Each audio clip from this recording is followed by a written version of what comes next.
Hola Centro y Sudacalandia y periferias afro-hispano-latinex.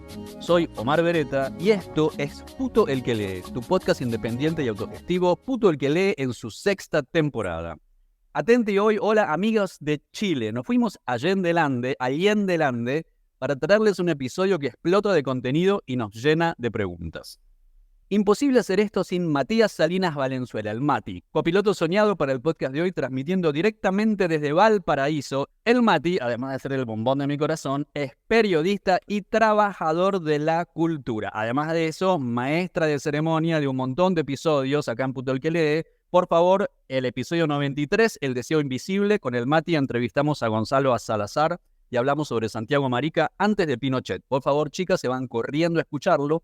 Y también los episodios 83, Festiririca, ya un clásico de escucha de este podcast, y el 66 de Maricas y Señoras, que explotó en todas las redes. Hola Mati, ¿cómo anda, compañera? Hola, bien, Omar, ¿y tú qué tal? Súper contenta de la mesaza que tenemos esta noche. Con el Mati vamos a charlar con Franco Carrillo. Franco, bienvenidísima al programa. ¿Cómo andás? Muy bien, muchas gracias por invitarme. Me encanta estar participando de una instancia tan importante como esta. Así que muchas gracias por la invitación. Nosotros agradecidísimas de sacarte un rato de la academia para que vengas así a hablar pavadas con nosotras. Pero bueno, acá la audiencia lo reclama. Mati, ¿nos presentás a Franco, por favor? Bueno, Franco Andrés, amiga acá de Valparaíso, es profesor de lenguaje, estudió en la Católica. Ahí su interés por el género, por las luchas, por la disidencia, lo llevó, a hacer un doctorado que es el tema de fondo de este encuentro, que trata sobre una escritura desde corpografía, sexodisidentes, neoliberalismo y VIH-Sida, desde el siglo XX al siglo XXI. Entonces, hoy día vamos a compartir sobre sus proyectos, sobre su investigación literaria. Es una persona hermosa, que yo la conocí gracias a la danza y al amor, porque el Franco también hace danza. ¡Ay, qué bonito! Y hace el amor, pero como perra loca. Yo soy una perra en calor. Estoy buscando un perro para quedarme pegado. No lo he visto. Bueno, eso sale en el programa que tenemos, que no es gratis, que es con suscripción previa. Así que ahí les vamos a dejar el link, chicas. Pero por ahora, vamos a, por favor, Mati, ya si arrancamos así, ustedes están de cerveza hasta el culo. Bueno, subjetividades no normativas, neoliberalismo y VIH-Sida, con este título de Corpografía Sexodisidentes, que vamos a tratar de ir desmontando para desentrañar de qué se trata, pero ya se puede ver que se trata de algo que nos va a volver locas. Bueno, esa, Franco, fue tu tesis para optar al grado de doctor en literatura y ya la defendiste y sos doctor en literatura, ¿no es cierto? Sí, así es. Una doctora acá en nuestros micrófonos, estamos honradas. Bueno, este podcast te diría que prácticamente es sobre el potencial desestabilizante de nuestras identidades mariconas. Todo el tiempo estamos girando alrededor de eso, ya sea desde el activismo, desde la literatura, desde las aproximaciones a las pandemias, en fin. Y nos encanta empezar con el lenguaje, digamos, ¿no? Esta revolución, como cualquier sector oprimido, ¿no? Que vamos montando nuestro lenguaje en clave, en código. Fuera de micrófono ya nos estábamos mariconeando con toda esta pluridenominación de mujerear, como dicen ustedes, llamándonos de locas, mariconas, colisas, maricuecas, maricas, carrozas, coliflor, pájaro, colibrí, mariposón, qué sé yo. Y siguen las firmas. Y lo que nos encanta siempre es este intento de hacer estallar el intento de normativización que nos baja desde los fundamentalistas de la Real Academia Española, la concha de tu hermana, no te queremos ver ni en dibujitos. Y en este otro rincón, este intento de preñar el castellano de nuestro léxico guerrillero, ¿no? Ahí siempre mestizar el centro, como dice Preciado por ahí, y de esa manera hacerlo nuestro, y sobre todo en los intersticios, que esto es algo de lo que vos hablás bastante. Hay un montón para hablar y tenemos un montón de preguntas. 300 páginas la tesis, chicas. El Franco no se calla nada, esto está imperdible, me chupé hasta el caracú de la última nota al pie. Tengo acá notas que siempre son un par de carillas y hoy es un caleidoscopio de literatura, epistemología, chismes y sentires varios. Empecemos por el principio. Franco, presentanos el tema, desmontemos el cartel. Subjetividades no normativas, neoliberalismo, VIH, SIDA. ¿De qué va esta tesis maravillosa tuya que se lee casi como una novela de aventuras? Qué bueno saber eso. Bueno, como tú ya igual dijiste muchas cosas que tienen directa relación con la investigación que yo desarrollé en la tesis, pero en definitiva, como la inquietud central, como de puntapié inicial, fue respecto a la teoría queer, ¿no? La teoría queer nace en contextos anglófonos, que son tremendamente diferentes a los contextos latinoamericanos, ¿no? Como tan traspasados por una modernidad siempre diferida. Acá hay otro tipo de neoliberalización de la identidad muy diferente al norte global.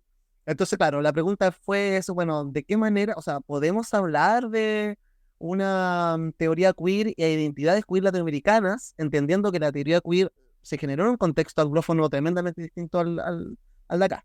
Entonces, esa fue como la pregunta inicial, ¿no es cierto? Como o el problema de investigación. Y tomé 6 novelas, 3 de los años 90 y 3 de los años 2000, y les pregunté a esas novelas qué tenían para responder a esa pregunta. O sea, de qué manera, ¿no es cierto? Como todo este mariconaje latinoamericano respondía, discutía, desarticulaba o se acoplaba a la teoría queer anglo, ¿no?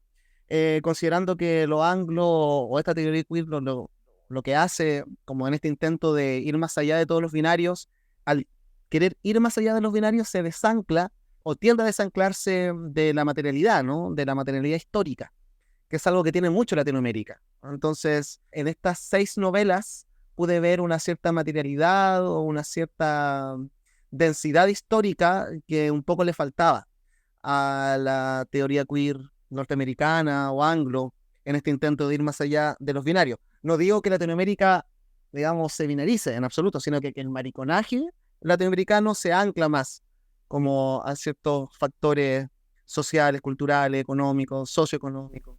Entonces, de ahí también el interés de leer la sexodisidencia desde el neoliberalismo.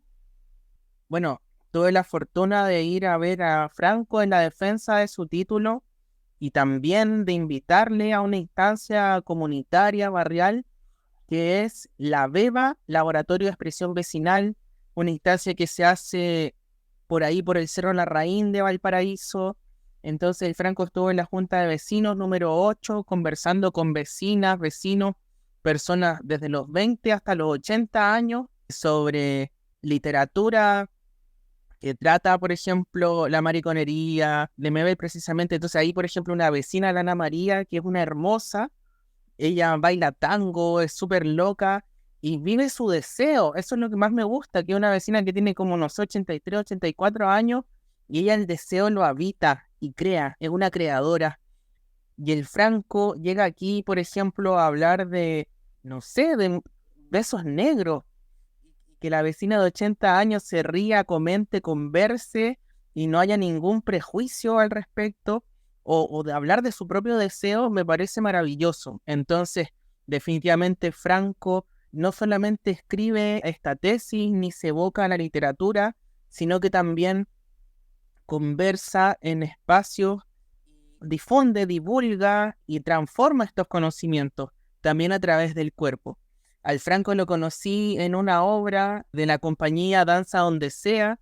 Manuel Jaramillo es el director de esa compañía de danza, un maricón hermoso de Puerto Montt.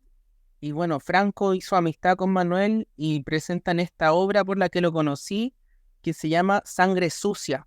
Entonces vi a este hombre alto de pelo cano que es Franco en una obra que trata sobre habitarse, vivirse, principalmente con VIH y otras ITS, y fue una obra muy emocionante. Entonces, conocer a alguien primero a través de su expresión, antes de escuchar una palabra de Franco, lo vi danzar. Entonces, su tesis realmente yo sé que Franco la vive con todo el cuerpo. Yo me meto nomás acá para mandarle un besote a Manuel Jaramillo, que es el rey del beboteo en Instagram. Chicas, si no lo tienen, síganlo porque vale la pena.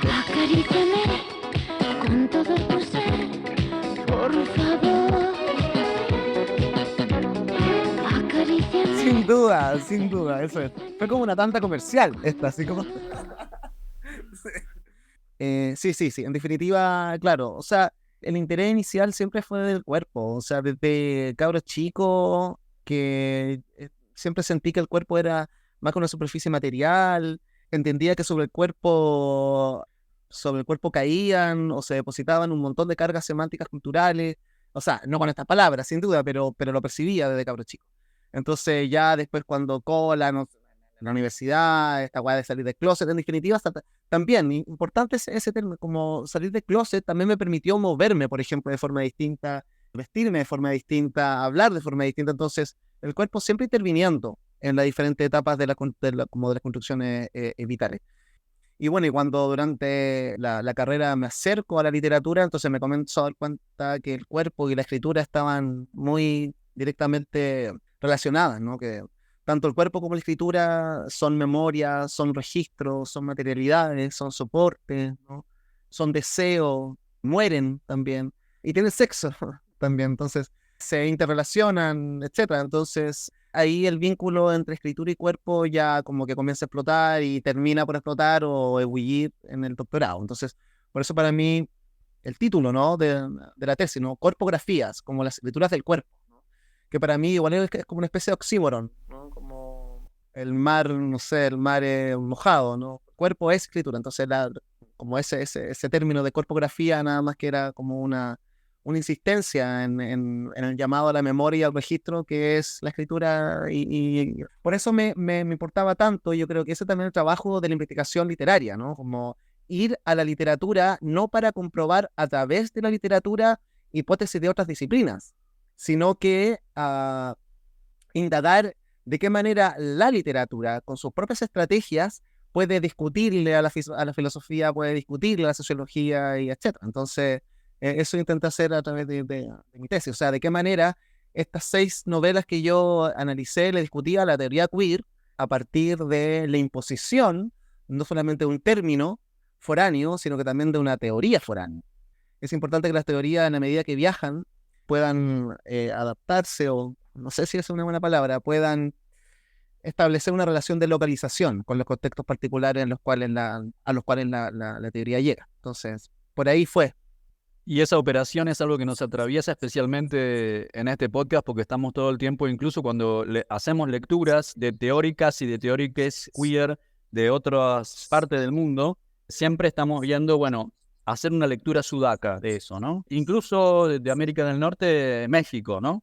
Hacer una lectura sudaca de cuánto de esto me sirve, cuánto de esto no, qué se transforma y qué no, ¿no? Antes de meternos en literatura, que es un tema que nos vamos a quedar ahí agarradísimas, tenés 3 intersecciones, por llamar de alguna manera: subjetividades no normativas, neoliberalismo y VIH-Sida, para hacer tu trabajo. Te queríamos preguntar, en ese camino de elección, ¿qué otras dejaste de lado o con qué otras jugaste antes de definirte por estas 3 intersecciones? Jugué, coqueteé, pero finalmente por falta de espacio, tanto temporal como espacio también físico, de cantidad de páginas, con la animalidad, fíjate, como desde todas estas críticas del antropoceno, ¿no? Como el antropoceno como aquella etapa casi geológica, ¿no? Que pone siempre o que sigue poniendo al antropos o al ser humano en el centro, como expandir aquello y también incluir en el entendimiento del ser humano a otros seres vivos no humanos. Entonces, en ese contexto, y también hallándome con muchas animalidades en las obras que analicé, entonces la relación entre lo queer o lo marica y lo animal, eso fue algo que tuve que dejar afuera porque me encontré con una bibliografía no muy amplia, pero sí muy rica, muy exquisita y que no, o sea, tendría que ser como otra tesis en el fondo y no me quedan energías neuronales como para... Entonces, en definitiva, eso fue porque en gran parte de las novelas que analicé en los años 90, la figura del pájaro era esencial para tanto el Lemebel como el Sarduy, por ejemplo. El colibrí, el mariposón, ¿no? El pájaro como tal, ¿no? O la gaviota, etcétera, como trayendo un poco a colación esta idea de que la cola marica subversiva, no acoplada a la normatividad, sino que subversiva, establece un desplazamiento, un viaje, ¿no? Semántico, ¿no? Entonces, ese desplazamiento de las semánticas normativas quizás son metaforizadas por los desplazamientos de los pájaros, ¿no? Entonces hay una preponderancia de la metáfora del pájaro para la denominación de la sexodisidencia. Entonces, bueno, eso fue uno de los elementos que dejé afuera, pero que está pendiente. Y otro elemento que dejé afuera fue como el concepto y todos estos estudios culturales respecto a la técnica, una línea de investigación que es secundaria en mis estudios, todo aquello, es la historia de la técnica y como la filosofía de la técnica. O sea, de qué manera la técnica y la tecnología van produciendo, condicionando cuerpos y subjetividades. Entonces, tuve mucho interés de ahondar en las formas como las técnicas neoliberales económicas van produciendo cuerpos normativos y subjetividades normativas. Entonces, ahondar un poco en cómo estas novelas discuten o aportan en el concepto de técnica no como una materialidad quizá eléctrica, como entendiendo la tecnología como dispositivos eléctricos, sino que más bien entendiéndolo como discursividad o estrategias elaboradas para producir ciertos resultados en los cuerpos y en la subjetividad. Entonces, esos dos elementos quizá los dejé ahí en carpeta. Pero la animalidad y las tecnologías de producción de cuerpos son dos cosas que sin duda después me encantaría seguir desarrollando.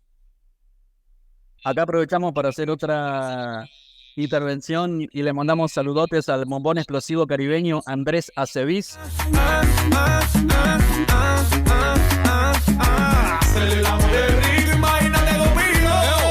Hicimos el episodio 99, Ser maricón en Cuba, con todo lo que hablamos de Sarduy y con todo lo que hablamos del concepto de pájaro, ¿no? Y cómo pájaro en Cuba quiere decir maricón. Sí, toda la densidad semántica que tiene el término dentro de nuestras comunidades, y aprovecho para mandarles a escuchar el episodio 99, Ser maricón en Cuba, que es imperdible.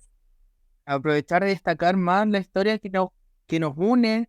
Nos volvemos a encontrar con Franco en un encuentro teatral internacional que se llama ETAC, Encuentro de Teatro Achupaya, Cerro de Cultura. Este encuentro se hace en un espacio donde yo personalmente a los 18 años fue el primer espacio que conocí como lleno de maricones y con una apertura y una sensibilidad y una acogida muy rica que queda en Viña del Mar, Achupayas, Alto, donde se acaba el cemento y empieza la tierra. Aquí hacen, encuentros teatrales no me acuerdo ya en qué versión van, creo que la número 18 o más. Y en La Mandrágora yo también me reencontré con Franco y fue la danza, ha sido la danza, el teatro, las artes escénicas, en general la narración oral, la música, la que ha abierto puertas al descubrimiento, al amor, a la tensión, a la incomodidad. Y hay una canción que se llama Vuela Pajarito de Emilia Díaz, que ahí a todas las personas que estén escuchando este podcast les recomiendo escuchar, porque en la compañía Danza Donde Sea hay un cruce territorial también en Chile que es Puerto Montt, Valparaíso, Santiago, y es así como incluso en lo que es aparentemente, entre comillas, un mismo territorio, bajo el mismo estado, la nación, leyes, qué sé yo, una diversidad y una diferencia, una riqueza cultural que se comparte.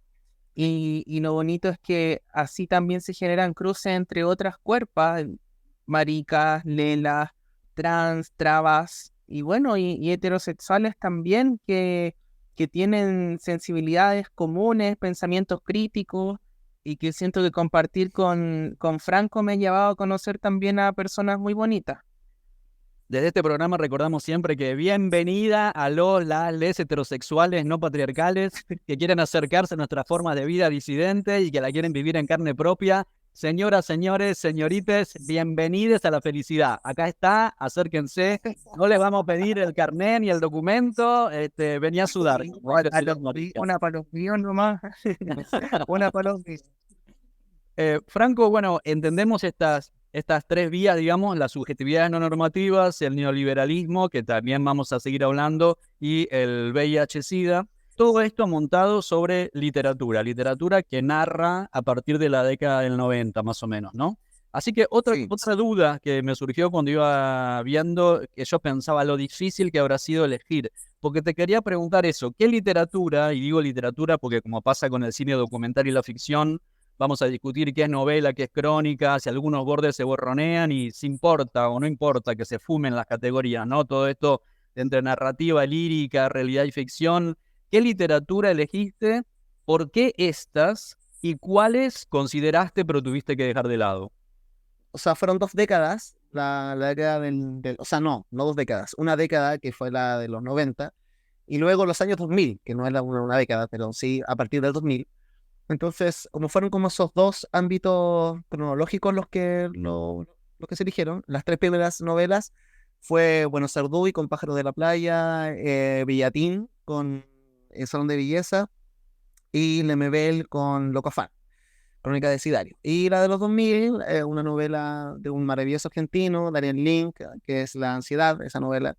Una novela chilena, Sangre como la mía, de Marchant, y una tremenda novela de Claudia Hernández, denominada El Verbo J. Entonces, ahí teníamos. ¿Y por qué esa separación? Es porque el neoliberalismo en los años 90 no tiene la misma fuerza de condicionamiento sobre las subjetividades como en los años 2000. Entonces, yo quería más o menos establecer una relación o más bien un análisis contrastivo, bueno, de qué sucedía, o sea, de qué manera escrituras de diferentes puntos epocales daban cuenta de diferentes condicionamientos neoliberales sobre los cuerpos. ¿Sí? Y por eso el VHC ahí también es crucial, porque en los 90 todavía, por lo menos acá en Latinoamérica, la triterapia muy difícilmente estaba llegando. Entonces, acá todavía se establecía el VIH-Sida más como SIDA que VIH, ¿no? Como una enfermedad mortal. Pero ya a partir de los 2000, esta triterapia, ¿no es cierto?, establece el síndrome más bien como una condición crónica, y las subjetividades a partir de la enfermedad, desde lo letal a lo crónico, también van cambiando, ¿no? Entonces, este contrapunto entre la diferencia o las diferentes gravitancias de lo neoliberal en diferentes puntos epocales y las diferentes discriminaciones o diferentes construcciones identitarias a partir de que el VIH-Sida de una década a otra pase de ser una enfermedad mortal a una condición crónica. Entonces, todo eso me interesaba para ver de qué manera las novelas dialogaban con esos contextos, ¿no sé, todo discutían con esos contextos o incluso hasta como moldeaban esos contextos. Ahora dejé afuera poesía. A mí hace mucho tiempo que me dijeron que la tesis no es para enamorados, ¿no? Como que en el sentido de que un tesista no tiene que, el corpus que analiza no tiene que ser algo que le encante, ¿no? Yo igual es discutible. Muchos factores como para explicar por qué no ingresé poesía. A mí me gusta mucho Néstor Berlinguer, creo que es uno de los primeros grandes valientes, ¿no?, de este panteón pagano escritural, ¿no? Entonces, claro, tuve que dejarlo afuera no solamente porque la poesía y todo lo demás era narrativa, sino que además por el tiempo, ¿sí? Y también dejé algunos textos norteamericanos afuera, porque quería hacer también un contraste entre, ¿no es cierto?, toda esta raigambre anglo de lo queer versus, o sea, no sé si versus, porque no hay una oposición, a diferencia, ¿no?, del mariconaje más latinoamericano, sudaca. Y esas escrituras, ¿no?, norteamericanas también eran poesía. Entonces, en definitiva, dejé a un lado la poesía, que es lo que más me enamora. ¿Sí? Hice una tesis al margen de mis objetos escriturales de deseo. Creo que puedo aportar en el relato solamente con una breve y rápida descripción de el departamento de Franco. ¿Qué? ¿Qué? ¿Qué? ¿Qué? ¿Qué? ¿Qué? ¿Qué? ¿Qué? ¡Qué vergas! Estamos compartiendo en una mesa redonda con varios individuales que tienen copas vacías, que tuvieron pisco sour, algunas cervezas abiertas. Hay una lámpara, un espejo de borde y colgaderos de llaves dorados, donde se cuelgan las llaves. Hay cestos de flores, las paredes son de color pistacho. En el techo hay una humedad muy linda y el Franco... Hay una cita de Bolaño pegada en la puerta de entrada. Sí, de Roberto Bolaño, sí. Que no nos falte nunca Bolaño, por favor. de fondo rosado, por supuesto. Bueno, le van aflojando con el pisco sour al Mati, por favor, que se me está yendo al pasto y todavía tenemos media hora de podcast, ¿eh? Así, enfoque. Un cafecito por ahí. A ver la amiga que está ahí en el fondo sosteniendo todo este mariconaje.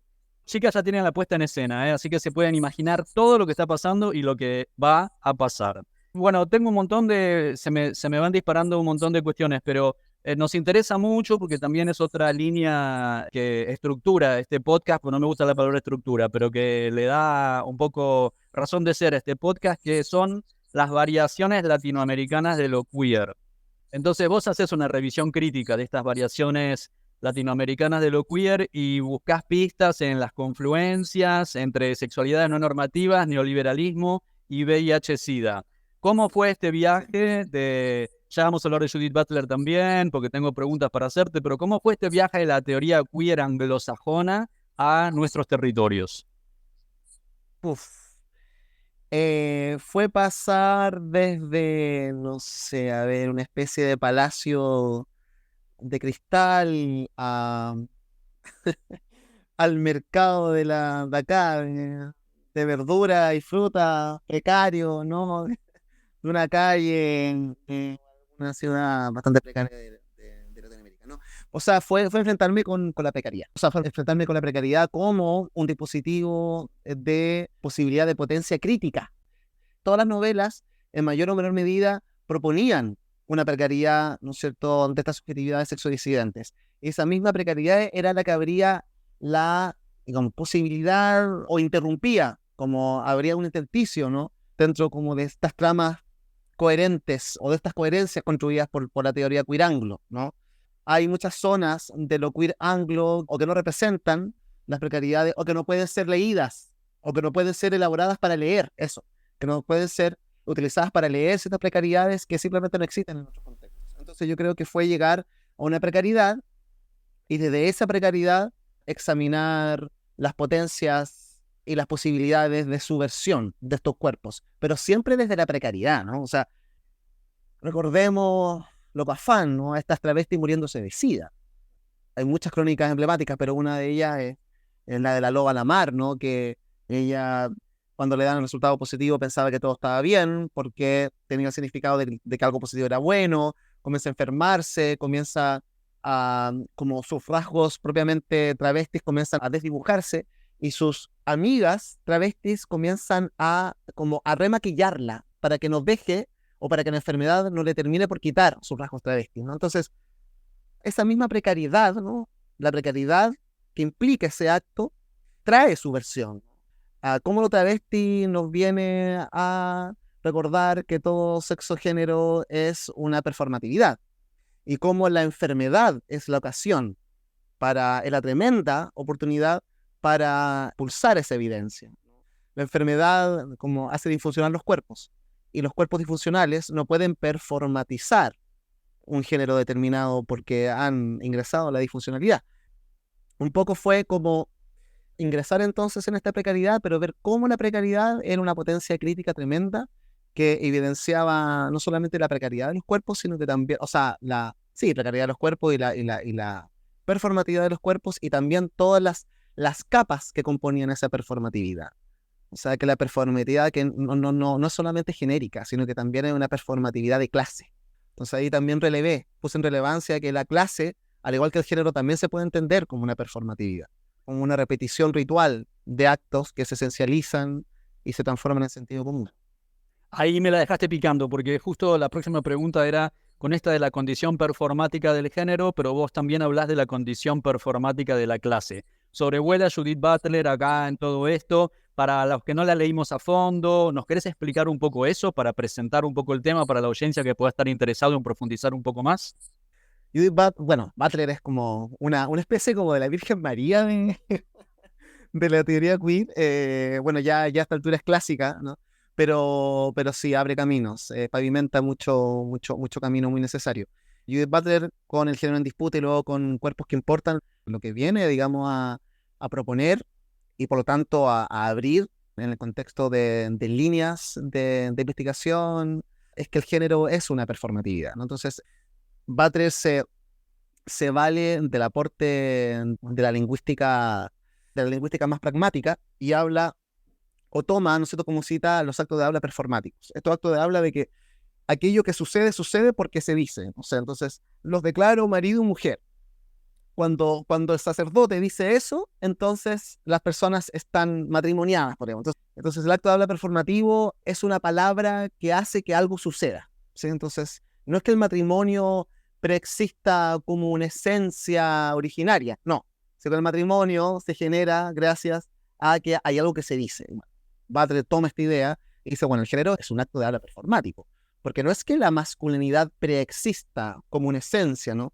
Porque hace todo un barrido histórico y ve que la masculinidad y también la feminidad ha tenido diferentes formas, que en diferentes puntos epocales incluso se han como contrapuesto, ¿no? Entonces, lo que dice es que más allá de lo genital, de lo propiamente genital, las formas como se entiende la masculinidad y las formas como se entienden las feminidades es una performática, ¿sí? Entonces, no hay ninguna esencia preexistente masculina o femenina, sino que más bien lo masculino o lo femenino es una repetición, ¿no es cierto?, de actos que se repiten tan constantemente y tan sistemáticamente que genera la esencia de género masculino y la esencia de género femenino. Bueno, eso mismo pasa con los textos, a todo esto, ¿no? Entonces, la estructura de los textos bajo los cuales nosotros podemos diferenciarlo entre género narrativo, género lírico, género dramático, se parece mucho a las estructuras monolíticas que nos permiten diferenciar género femenino con género masculino. Por eso los cuerpos también son escrituras, ¿no? Entonces, y también los géneros textuales también son performáticos, ¿no? Porque lo que nosotros denominamos como dramaturgia o narrativa o lírica es porque hay ciertas estructuras que se han repetido siempre tanto de la misma manera que han devenido o han resultado en ciertos como ideas fijas, también monolíticas, que se cristalizan y se entienden como esencias, pero no es nada más que el resultado de actos repetitivos. Entonces, por eso el género sexual y el género textual siempre van de la mano. El lenguaje y el cuerpo, ¿no? Son dos cosas que, bueno, en este podcast nos encanta hacer estallar de alguna manera. Y también, bueno, la teoría queer anglosajona, de la cual hemos mamado de esa teta y, bueno, ya estamos un poco contaminadas, pero es un aparato crítico que tenemos todos los días que desmontar y que mestizar también, ¿no? Que es un poco nuestra tarea, sobre todo en un lugar tan polisémico como es América Latina. Siempre nos quedamos pensando como ni siquiera tenemos acuerdo en cómo denominarnos, ¿no? Porque, bueno, Abya Yala es un nombre que parece que usan los antropólogos porque las comunidades indígenas ni se denominan a sí mismos de esa manera. América Latina es un poco un tema de una colonización que incluye a Francia. En fin, ni siquiera sabemos cómo llamarnos, ¿no? Yo creo que a partir de ahí hay algo que es interesante. Y lo que hemos dicho en este podcast varias veces, y puede tener su correspondencia con la teoría queer anglosajona, es que hemos tenido en estos territorios ocupados que llamamos América Latina, hemos tenido las guerras de la independencia, pero nos hemos quedado con la lengua y con la religión del poder colonial. Entonces es una independencia que todavía tiene que terminar de resolverse. Por eso este giro o esta vuelta también con hacer estallar el castellano, que los autores que vos elegiste para hacer este trabajo tienen mucho para darnos también, ¿no? Bueno, en ese sentido hay un arco interesante entre las novelas que analicé pertenecientes a la década de los 90 y las novelas que analicé dentro de los años 2000. Es un arco interesante pero bastante desesperanzador por las siguientes razones. Bueno, primero, la novela instalada en la década de los 90 tiene todo aquello, ¿no? Como explota el signo. Entonces, en ese sentido, el lenguaje se vuelve un sismo, ¿no? Como puro desplazamiento. Entonces ahí tenemos el neobarroco de Sarduy, también el propio neobarroco, neobarroso, también denominado de Lemebel. Bellatín, por su parte, hace lo suyo. Pero ya las novelas del 2000 ya dan cuenta de una cierta, ¿cómo decirlo? Como una cierta conducción, ¿no? del sujeto. En las novelas de los años 90 todavía veíamos subjetividades y cuerpos que operaban desde el intersticio, desde las trizaduras del poder, o buscaban esas trizaduras.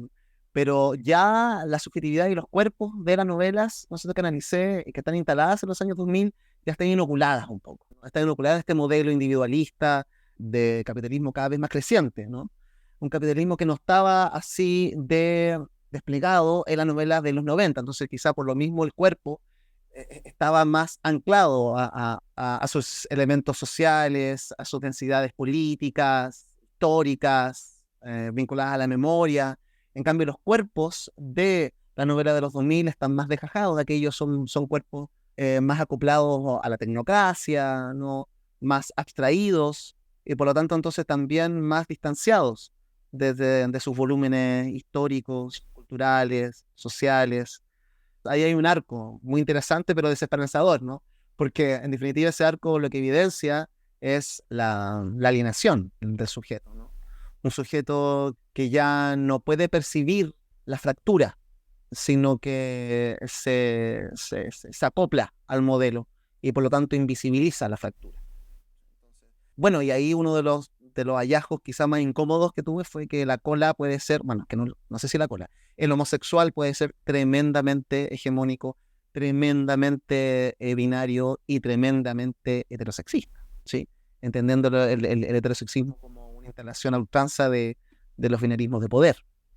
Entonces, toda aquella homosexualidad normativa la vi más bien en las novelas de los 2000.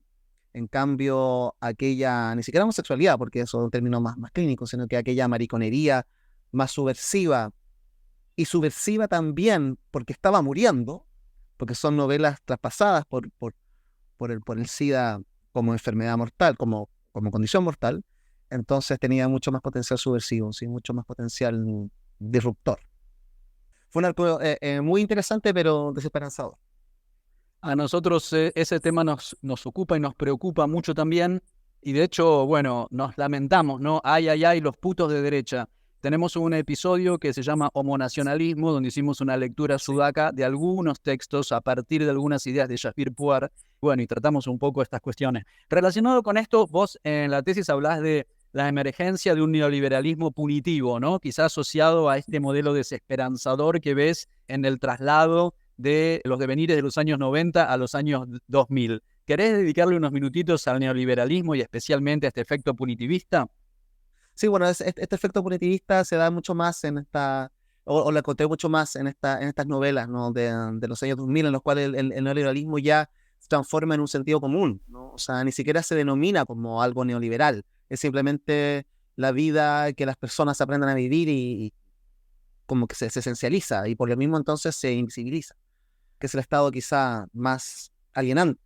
Y lo que vi ahí, ¿no es cierto?, en estas novelas de los años 2000, que fue, por ejemplo, La Ansiedad.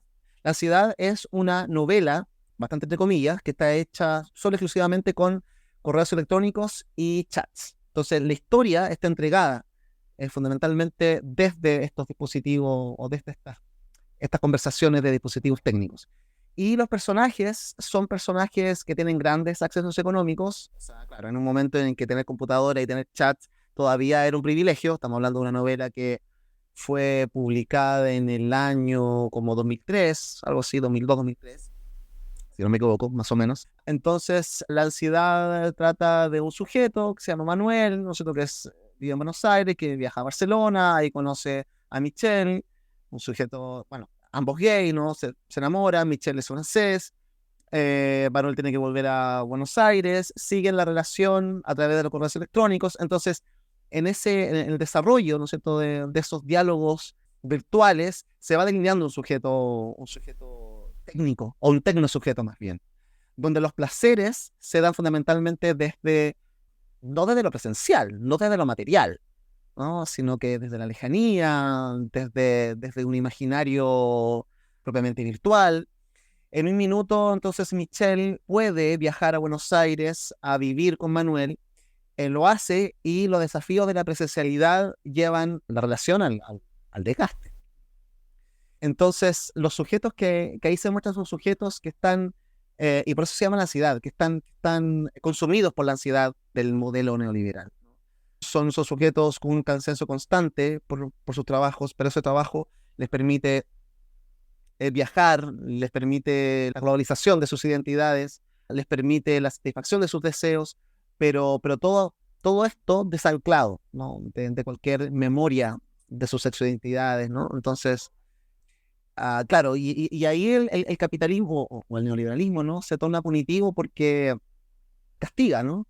castiga a todo aquel cuerpo o toda aquella subjetividad que salga de estas normativas de elaborar un cuerpo, un tecnocuerpo, ¿no? O un tecnosujeto, desgajado, como digo, ¿no? De sus profundidades o de sus densidades más bien históricas, culturales, sociales, sí. O también el verbo J, que es la historia de un niño que transita, o sea, es una mujer trans, ¿no? Es la historia de una mujer trans. Pero cuando el personaje del verbo J termina por ser Yasmín, o sea, transita genéricamente, termina por ser Yasmín en Estados Unidos y se transforma en una mujer acoplada al modelo neoliberal. Por lo tanto, entonces, cumple una especie de sueño americano, ¿no? En su proceso de transición genérica, perdiendo también toda esta densidad política, social, como vaciando el género de todas aquellas cargas propiamente sociales, económicas, culturales, etc. Entonces, el capitalismo o el neoliberalismo en su elemento punitivo creo que es profundamente alienante, ¿no? Como que presenta la realidad como algo que no puede ser modificado, como es el único sentido común, es profundamente unidireccional, sí, no presenta multiplicidad de alternativas. O si presenta multiplicidad de alternativas, es una ilusión para en definitiva encarrilar, digamos, al rebaño por una sola práctica. Me impactó bastante ver cómo este neoliberalismo punitivo de alguna forma abrazaba la sexodisidencia, pero le daba una sola forma. Sí, y bueno, hay varias cosas que estás mencionando acá, pero el tema de la migración como fuga y una teórica salida salvadora, y eso solamente abre un nuevo capítulo, una nueva crisis identitaria al pasar a integrar la diáspora en Estados Unidos, en España, donde sea que sea el punto de migración, ¿no? El año pasado tuvimos oportunidad, gracias a una beca, de hacer varias entrevistas de la diáspora latinex en España y sobre la construcción de la identidad y sobre los elementos de racismo al que se ven sometidos en el momento de irse, donde, bueno, desean salir de su país porque muchas veces cuestiones que tienen que ver con la homofobia, pero luego comienza otra batalla o otro sufrimiento. En ese punto, por favor, estén atentas al podcast ¿Quién soy cuando no estoy en África?, del escritor y cineasta Chris Ada, de Guinea Ecuatorial, que cuando este podcast esté al aire ya va a haber salido, así que se van corriendo y lo escuchan. La ansiedad de Daniel Link es un texto, en su momento a nosotros nos impactó, bueno, hizo mucho ruido cuando ese libro apareció, justamente por la incorporación de todos los aspectos tecnológicos, todos los chats, los mails, toda esta cuestión de cómo también ha cambiado nuestra manera de relacionarnos e incluso de escribir. Y hay dos novelas que acá siempre nos encanta recomendar. Hay dos novelas que nos encanta recomendar, que es, bueno, una novela contemporánea con la de Daniel Link, que es la fantástica novela Querés coger, de Alejandro López, el ya clásico autor de La asesina de Lady Di, que esa también fue una novela que rompió molde. En Querés coger pasa eso, es decir, hay una intertextualidad que está todo el tiempo llena de comunicaciones de chat, del email, incluso hay como transcripciones judiciales, es decir, vamos saltando de las distintas formas de narrativa de una a la otra. Y yo me acuerdo que presencié la discusión en nuestra querida editorial Interzona entre Ale López y su editor Damián Ríos, que Ale quería poner hipervínculos y a lo mejor si podíamos meter un CD con el libro, porque tenía muchos links a cuestiones de diarios paraguayos, etc. Y recuerdo la desesperación dentro del intento de dar satisfacción al novelista de Damián Ríos, que decía, es que esto está dejando de ser un libro, yo ya no tengo batea, ¿dónde lo vendo esto? ¿Es un CD-ROM? ¿Es un libro? ¿Qué es? ¿No? Estábamos saliendo un poco de ese formato y eso es algo que Ale López, de romper el molde, es algo que hace siempre. Y mucho más reciente, del año pasado, del anterior, no recuerdo, esta novela que nos encanta de nuestro queridísimo amor de nuestra vida, Gael Policano Rossi, que es la novela Machito, que es tal cual. Es un amor que se realiza en la 3D por un poquito tiempo y luego pasa a ser virtual. Y bueno, tiene todos estos condimentos, pero ya un poco más acá en la historia. Bueno, y después también algo que lo hemos conversado mucho, bueno, en Paraguay, en América Latina, esto de que vos decís por ahí que alguien comenta, para ser homosexual en Chile se debe tener dinero. Es como que en una democracia heterosexual y patriarcal, el dinero y el capital tienen una implicancia directa en las disidencias, especialmente en las identidades que transitan en sus géneros, ¿no? Y está muy bueno porque, claro, cuando se han hecho las racias de homosexuales en Paraguay, se hace esta famosa lista de los 108, eran 108, pero bueno, no eran, dentro de esos 108 no estaba, por ejemplo, el hijo del dictador, que era puto, ¿viste? Pero bueno, como tenía dinero y poder, entonces no entró dentro de esas lógicas punitivistas, justamente, de los modelos neoliberales, que ninguna gente más eficiente para imponerlos que las dictaduras, ¿no? Chicas, ¿cómo hablamos? Nos quedan menos de 10 minutos. Dios Bueno, a ver, el Mati ya vomitó en el baño, ya le dieron café, ya está en situación de... Ya está acá. me pone a hacer respuesta, ¿podés hablar o qué onda?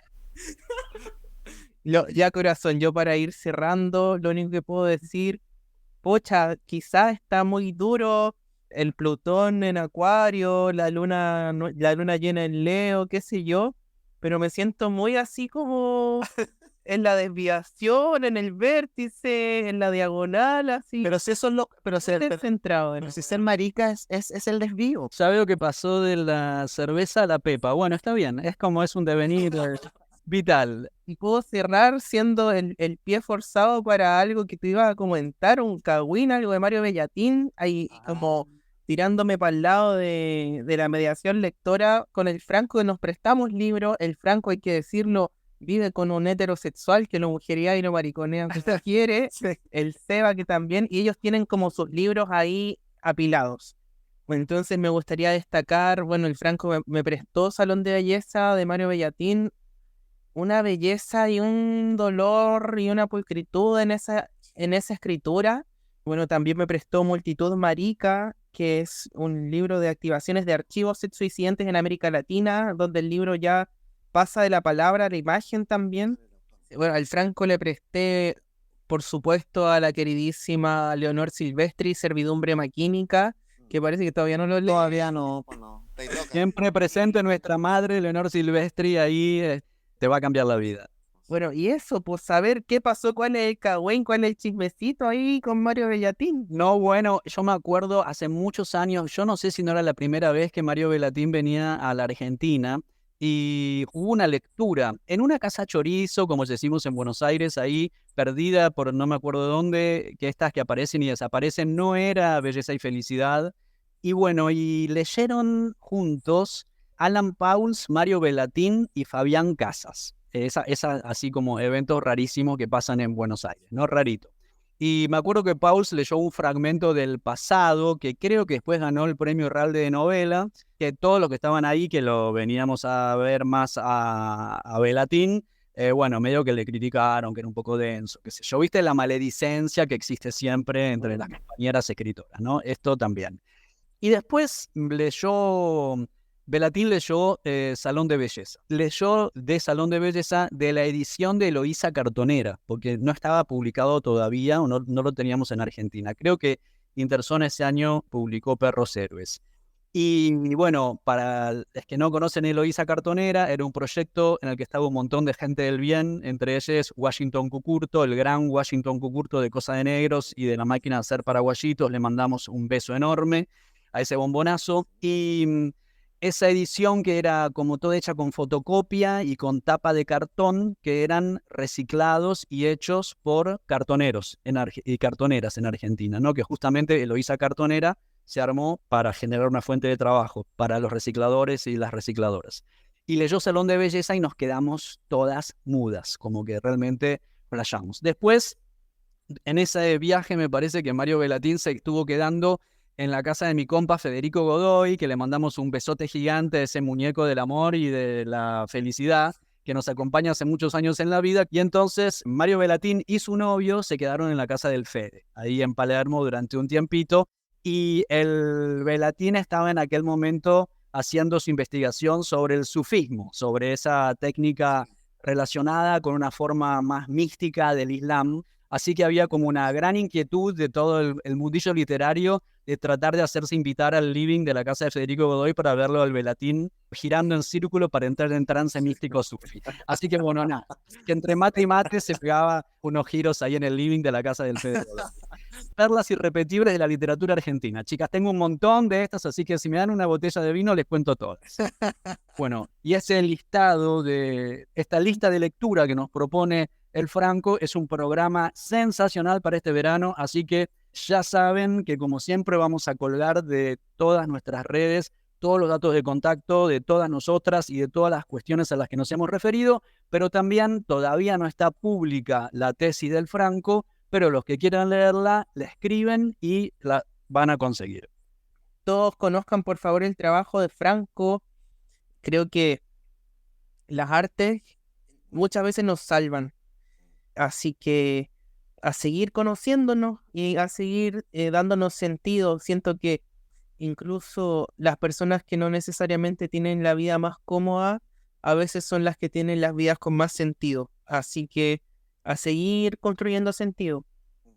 Gracias, Mati, te queremos un montón y un montón de gracias por habernos traído al Franco, nos encantó conocerlo. Te queremos agradecer un montón, Franco, por haber compartido este laburazo enorme. Primero porque, bueno, nos imaginamos las horas de desvelo, vacaciones, días pasados escribiendo este textazo. Así que nada, muchas gracias por haber hecho este aporte a la teoría queer latinoamericana, Sudaca, que la queremos tanto y que es tan necesario. Sí, no, muchas gracias por invitarme. Sí, antes de despedirme, decir dos cosas. Primero, que una de las cosas que la tesis me enseñó, o que el proceso de investigación me enseñó, es que el deseo nunca es solo sexual, es profundamente político. Por eso género y clase son dos variables de poder que no están ni siquiera relacionadas, sino que están entrecruzadas. El deseo es la columna vertebral que atraviesa tanto el género como la clase, porque se desea clase y se desea género. Entonces, eso en primer lugar, y creo que eso en Latinoamérica se evidencia de manera muy particular. Y en segundo lugar, un poco complementándolo con lo que dijo Mati, la literatura en particular y el arte en general son como aquellas grandes, no sé, movimientos, motores que posibilitan que podamos habitar la fractura. Siento que las escrituras más importantes y más salvíficas siempre habitan la fractura, ¿sí? Porque el poder es contradictorio en sí mismo, siempre va a generar sus propias fracturas. Entonces es ahí donde estas escrituras en particular y el arte en general tiene que habitar y tiene que operativizarse, ¿no? Por lo menos a mí me interesa porque genera subversión, genera autoafirmación, ¿sí? Entonces eso. Muchas gracias por la invitación, hermoso. Muchas gracias por la invitación. Chicas, esto más que una tesis es un catecismo, por favor, le rezan al Franco, se aprenden de memoria en sus oraciones nocturnas, rescatamos la locura, escribir con locura, chicas, dislocar siempre, corrernos de lo tradicional, probar, nombrar de otra manera las mismas personas o las mismas cosas, desarticular lo naturalizado, siempre poner un palo ahí donde hay repetición, interrumpir, cambiar el curso, cambiarse el nombre y como les enseñó el Franco, desbordarnos de deseo. Ahí va. Amén. Amén, hermana, vamos con esa. Amén.